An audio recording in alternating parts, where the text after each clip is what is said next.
hii yenyewe kuka birthday kame dry.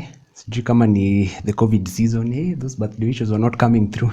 Yeah, it got to a point where I had to, every time someone texted me, I was just dropping emojis, the cake emojis. And then I correct myself at, oh, it's just that I'm in a birthday season. So that someone asks me, oh, kumbe ni birthday yako? And then I reply. And then so I speak about it. I'm starting to think that I'm doing this video for the same reason. Kwa sababu wenyewe. Tibu comment hapo chini, comment.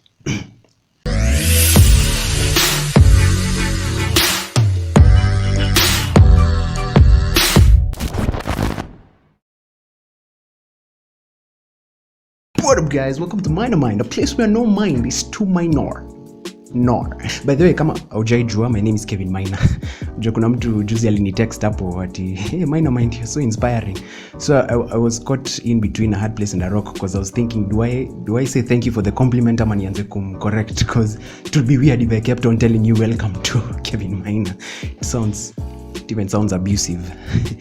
Today I'm happy to bring you yet another video. Hopefully it will do you good. It has been that season where we were all candles and lights and making wishes and partying. I told someone that I've had so many birthdays, but for some reason this one has been the one that I felt like I'm most in control of my life. I was thinking about it and I was thinking, why don't I just do a video talking about what I have literally learned in that 1 year? Lessons learned at 20. So if that sounds interesting, let's dive in. Number 1, there are no lessons for adulthood. In other words, there is no manual. Of course, kuna hizo societal protocols. If you're a 20-year-old, act like a 20-year-old. But the point is, like, there is no structured way of like being an adult. Like, there's no manual that states this is how you're supposed to act as an adult. Again, like I said, kuna societal protocols. One thing I struggled with, I looked at the people or the adults around me and then mirror what they are doing, or simply think when I'm an adult, that's how I'm supposed to act because everyone else acts that way. I almost forgot the aspect of personality, and this might be scary for anyone who who is structured, someone who like needs to know what's the formula of adulthood, what's the formula of getting that girlfriend. Not saying that adulthood just is all about getting girlfriends, but lazima to maintain the titles, Kevo, Makevo. It can be scary, but also it has an advantage to it because that means you can be yourself anytime as you grow up. Like, you can be yourself as you grow up. That means I can, walk in the grass barefoot. I can listen to my Justin Bieber playlist. I can wear my pink shirt and just dance around. When I was saying them in my mind, they sounded better, but as they say them out loud, they sound weird. Number 2, I have a voice. I'm so insecure. Someone can message you at your phone. Me when the swim on a t-shirt. Why? Hiyo part ya swim on a t-shirt. Why?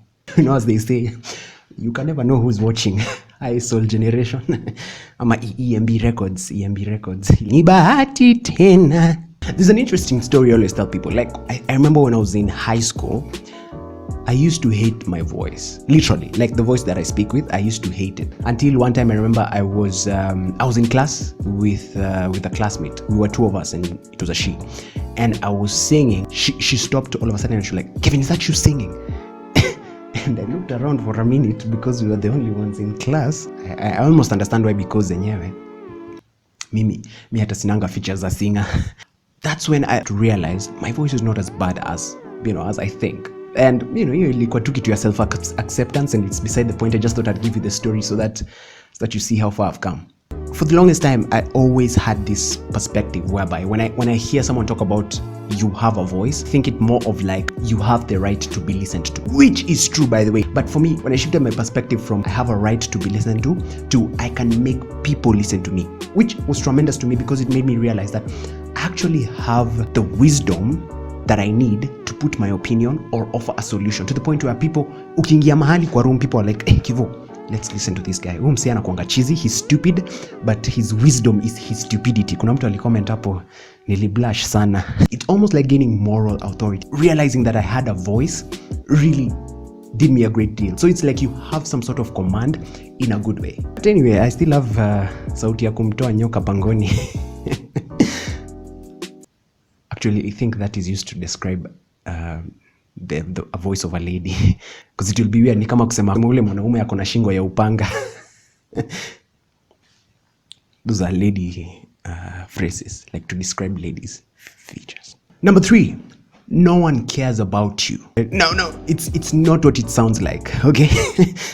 I've always wanted to say that. Unajua ni kama in the movies, the way watu wanapatangwa red-handed in the act and then they say it's not what it looks like. Me, my question would be, Tebu, describe what it looks like? And then they would describe it and then it will look funny because they're describing what exactly it looks like and then they're saying it's not what it looks like. Again, I don't know how I was going with this joke. Some of these things, when I say them in my head, they sound funny and then ikikuja hapa hii. But the point is, for me, when I say no one really cares about you, of course there are people who care about you. But for me, I'm talking about it from an entitlement point of view, right? Growing up for me, as a child, and I think this happens to every child, whereby you almost know, like you can trust your parents know what you need, or your guardians, they know what you need. They know when to provide what you need. They have the most unselfish best interests at heart for you. As I grew up, I realized that the world is not like that at all. You should not expect people to treat you or give you things or prioritize you, even though they are your friends. If you care for someone, that's when they will actually be interested in you. It's not that, since I'm part of the clique, they will just think of me. No, you have to be immersed. Simply because you're Kevin, you expect people to treat you in a certain way or almost show you the same love that your parents will, which is something I had to unlearn because it's maybe how I grew up. I'm not saying it's a bad thing, because genuinely, the people who really are akin to you, your family members, do genuinely care about you. So they'll do everything to just see you happy.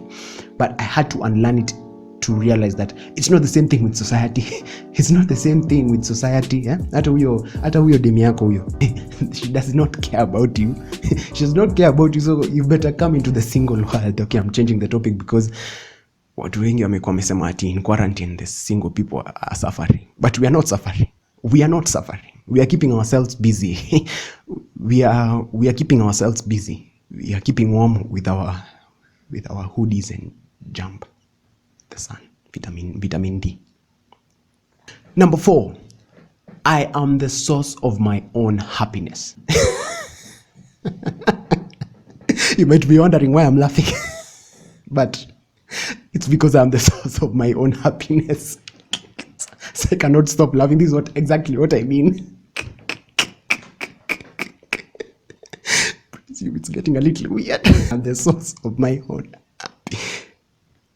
This is probably the most profound lesson that I have learned in my age at 20 years old. And for me, it's not just about happiness, because I believe the inverse is also true. Like, generally, we are responsible for how we feel. Like, we are responsible for how we feel, right? The determinant here is your responsibility. So now you get where I was emphasizing on responsible. I was hoping it doesn't come out weird. But now when I think about it, I think it's weird because I didn't have to respond. We are genuinely responsible for how we feel. Like, think about it. When someone, for example, insults you, most of the time we're quick to say that person made me mad. But think about it. How you responded to how they acted is actually what makes you mad. Like, what causes you pain is your responsibility. Like, how you respond to something is what causes you pain. Of course, unless ni physical pain. Usiende ujigonge kwa ukuta and then you say it's my responsibility. That's stupid. That's stupid because utambia the nervous system at it's your responsibility. I've realized that, like, in every intuitive, there's always a counterintuitive. The intuitive, when someone insults you, is resentment. You're filled with so much anger and sadness because they insulted you.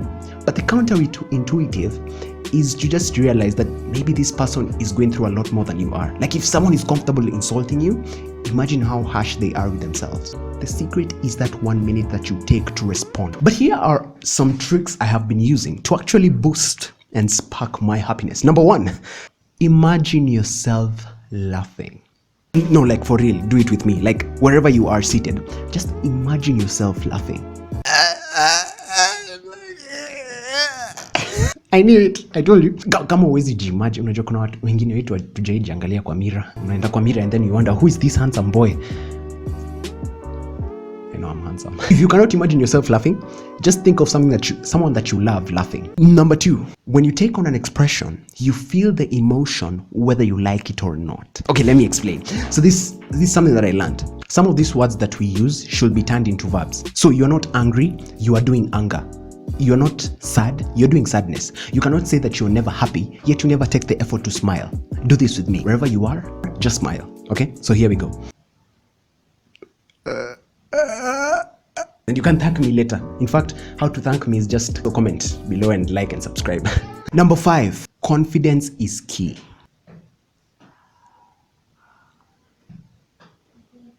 Okay, I'm trying to, that's my expression of confidence. I'm trying to portray confidence.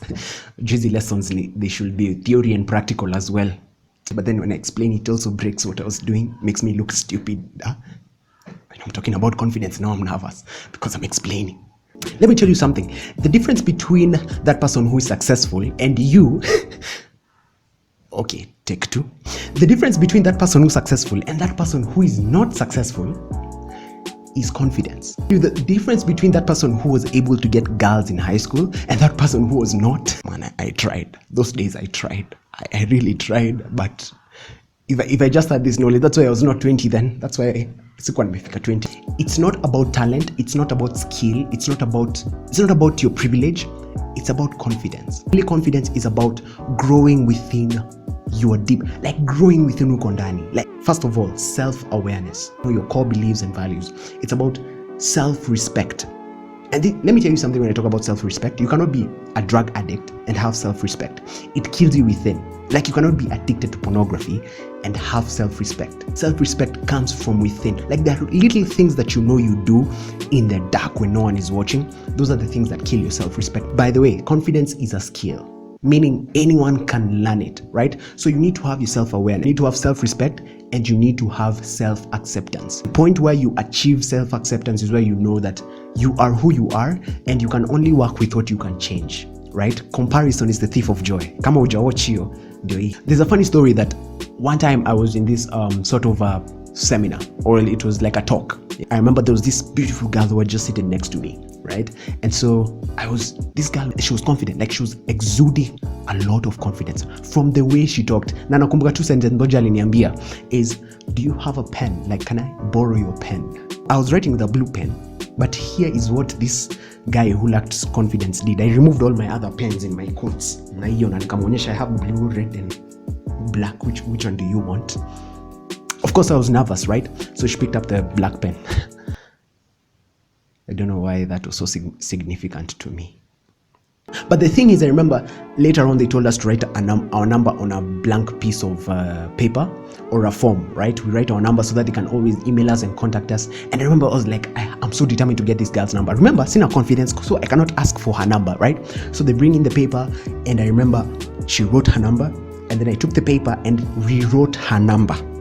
Right? I was a creep. I was weird. I rewrote her number right below hers so that I can cram it, because I couldn't write it anywhere else. So I wrote that number so that I can cram it. So later on, after we left, tumeongea, remember, sina confidence, so sijamuuliza number. Afterwards, I call her that night. And I remember this is where I was like, come on, Kevin, this is something that is gonna change. And so I type her number and I'm thinking for about 10 minutes, do I call her? And then I just pressed the green button kwa sababu hizo nilikuwa na kabambe. Who am I kidding? I cannot start lying to you that I got a smartphone in high school. Smartphone hata mimi nilipata nikiingia campus. So I do that thing and I listen. And my heart is racing because I'm like, maybe she will not pick, maybe she will not nini. And then she picks and I hear, hello? Are you one of the boys who's trying to call my daughter? And I think that's when I knew I got played. Right? If only I had confidence. If only I had confidence. Because since then, I have never seen her. She's still a mystery to me. I feel so proud of myself. As in, at this point, I can tell people things that I wish I knew at 20. Lessons that I can teach you at 20. Lessons that I learned at 20. Lessons that I learned at 20. Next time, nakuja na things I wish I knew at 20. like the fact that I wish I knew when a girl tells you I love you. Doesn't mean that she loves you in that way. Sometimes unaitangua babe kwa text, alafu unadhania you're the one and only. Kuna mtu alinipost kwa status ati happy birthday babe, I love you. The next day it was someone else's birthday, the same thing. So I wish I knew that sometimes ukiitwa babe, just stick in your lane. In fact, mwambie thank you fam, thank you bro. Mwambie killer spirits, thank you fam, thank you bro. So that video will be coming next. But that's all I had for you guys, and I'm hoping that you enjoyed. I'm hoping that you had fun. I had fun being a 20-year-old, and I'm happy, and I'm almost hopeful that going forth I will genuinely enjoy, that it will be a new journey that I will savor and enjoy, and hopefully tutakuwa hapa next tukiwaambia lessons I learned at 21. And I'm happy for your support genuinely. This YouTube channel is something that I started a while back, but my purpose was not vision towards service until I figured out I can actually make funny content still, but make it very useful to you. So I'm hoping that you enjoyed. If you did, kindly subscribe, share, like. In fact, smash that like button if that's something that you're into. Check out these other videos that I have over here. Nakwambia nimelearn my skills za YouTube. Check out these other ones, hata sijui vile kwenye ziko, but I'll pretend I'm looking. Check out these other videos on the left, and subscribe here on the right. Moving on. Till next time, guys. Bye.